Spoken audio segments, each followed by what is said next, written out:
Hello, YouTube land. This is Uncle Bear tuning in with you, just doing some more brain dumping. Want to talk about a few dreams I've been having lately. I've just been dreaming a whole lot lately, but one of the dreams that I had on February the 15th, 2025, was actually kind of like a part two to another dream that I had about a year ago. So it's kind of like a recurring dream. But I kind of want to talk about both of those dreams today and just, give you my thoughts on what I think they might mean. So a year ago, I dreamed about being on a college campus. I was invited to go hang out and party with some of my roommates. When we arrived at the hangout, we were greeted by friendly upperclassmen. They initially started claiming they were homosexual and bi, and asked if we wanted to smoke with them. We agreed to smoke with them in a more private room. After smoking a while, their friendly attitude changed into a more deceitful energy. I could not put my finger on it, but I felt like we were in danger. We decided to leave the party. I remember the friendly upperclassmen looking angry and disappointed that we left early. They started to follow us, and we ran to our car to escape. For the next few hours, me and my roommate laid low to make sure no one followed us back to our dorm. When we arrived back, my roommate's mother was waiting for us in our room with a piece of paper in her hand and a concerned look in her eye.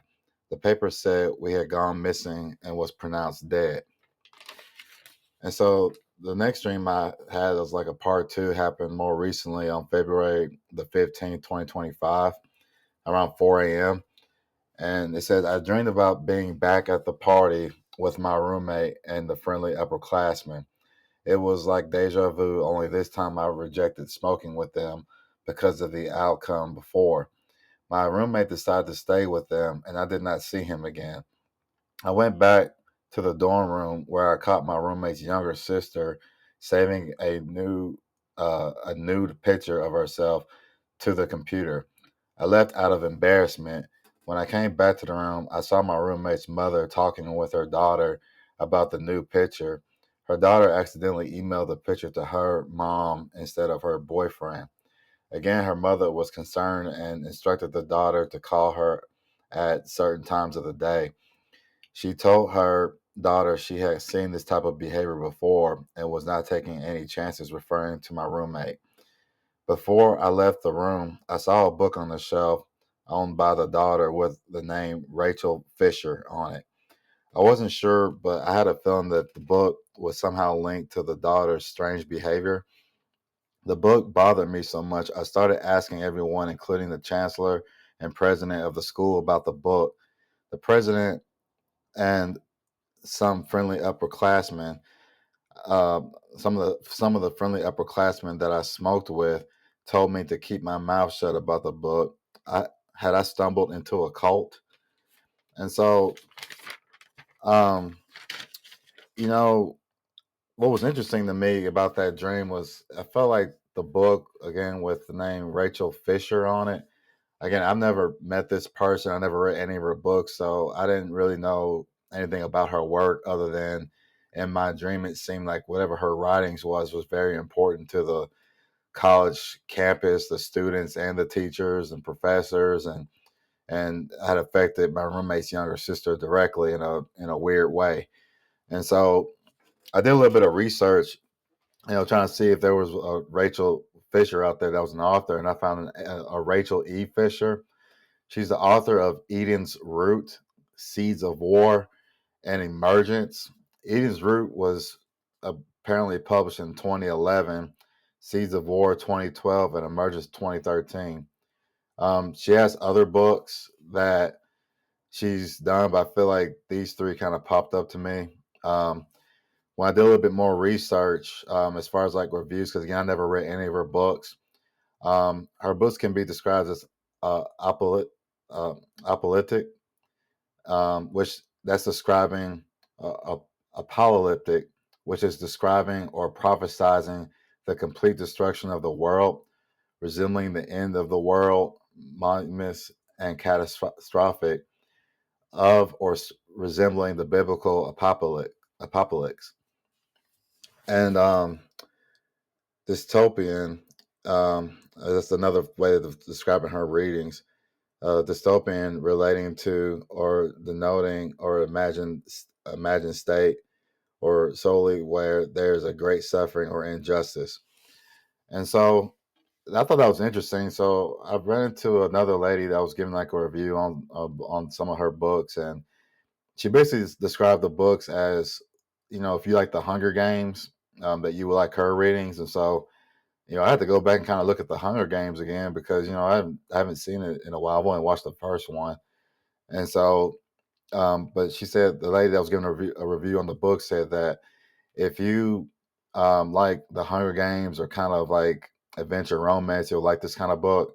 So after watching the Hunger Games again, I could see where the romantic side may come into this type of a reading. Um, it's again, her books kind of sound like end time prophecy and whatever she was, you know, thinking about maybe in real life. And so I kind of want to dig a little bit deeper. So I ran across an interview that she did with a particular article, and I guess somebody asked her the question, what inspired you to write these books, or did you listen to music or anything to help you, make these books? And she said, in fact, she did that. She was listening to Rihanna a lot, and specifically the song "Love in a Hopeless Place," which I found very interesting because that's where that's where it got interesting to me. Like, I don't really listen to Rihanna or really that much music anymore, like the way I used to, because as I've been learning about the effects of music and how it kind of, it's just so powerful. It can change your whole way of thinking without your permission, if depending on what you're listening to. And so, um, when she said she listened to that specific song, I decided to go kind of look at her music video. I've heard that song so many times just on the radio or at work or, just the most random place because it was a popular song back in the day in the clubs or whatever. But to me, when I listened to it, it didn't sound like it was like a bad song. It just sound like, two people that were it sounded like two people who were searching for love, and it was just hard to find like something kind of innocent. But man, oh man, I've never seen the music video, but when I saw it, I'm like, oh, this is like drug infested in terms of you've made being hooked on drugs or whatever as the foundation of what keeps y'all together, because that's y'all's common denominators, that you're both like want to get high together and experience, the sex or the emotional connections behind all that. And so that's where it began to get interesting to me in terms of how that relates to the inspiration of writing of these books. Because again, I never read this woman's books. I don't know anything about her, but again, in my dream, it seemed like whatever book she was writing, it had like a strong effect on its readers. And, I was curious to see like maybe what else was in this music video or whatever. So in the song "Love in a Hopeless Place," Rihanna talks about yellow diamonds, and basically, I believe she's talking about a specific opiate called diazepam. It's a 5 milligram yellow pill. Um, for a while, this country's been kind of hit with opiate addictions and whatnot pretty hard. And like I said, I believe the music and some other avenues have kind of sparked that whole kind of just chapter in American history, I guess. But with that specific drug, it's definitely an opiate. And when I watched the music video, to me, that wasn't Chris Brown in the video, but it looked like Chris Brown. It looked like that's who she was referring to. Like, we found this type of love in a hopeless place, and it looked like they were connected on some type of drugs together. I could be wrong. I'm just telling you what I see. I'm not claiming to know all the facts. I'm just telling you what I see. And so, um, when I, I guess the book came out for Miss Rachel Fisher, the Eden's Root, that came out in 2011, and then Chris Brown and Rihanna, as far as like them dating on and off, kind of started in 2011, 2012 ish, and so I thought that was kind of interesting. The opiate crisis kind of began in the 1990s, and I guess to say all this, what I took from that dream is that they may have made it harder to get opiates. I don't know because I haven't experienced those type of drugs or anything. And so, but I do know that for a while it was easy for people to get them if they wanted to, even though they're not over the counter. If, young adults could still find them, through drug dealers or whoever. And it was just an easy drug to get. It's a popular drug. And I guess after thinking about all this, the scripture came to me again. Says, I kind of said this in my last video, um, when it's talking about be sober and vigilant, for your adversary, the devil, is roaming around like a roaring lion, seeking who he may devour.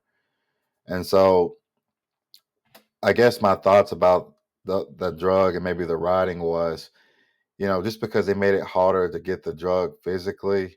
Um, Just like they say alcohol has like a spirit attached to it, or maybe opening you up to spirits.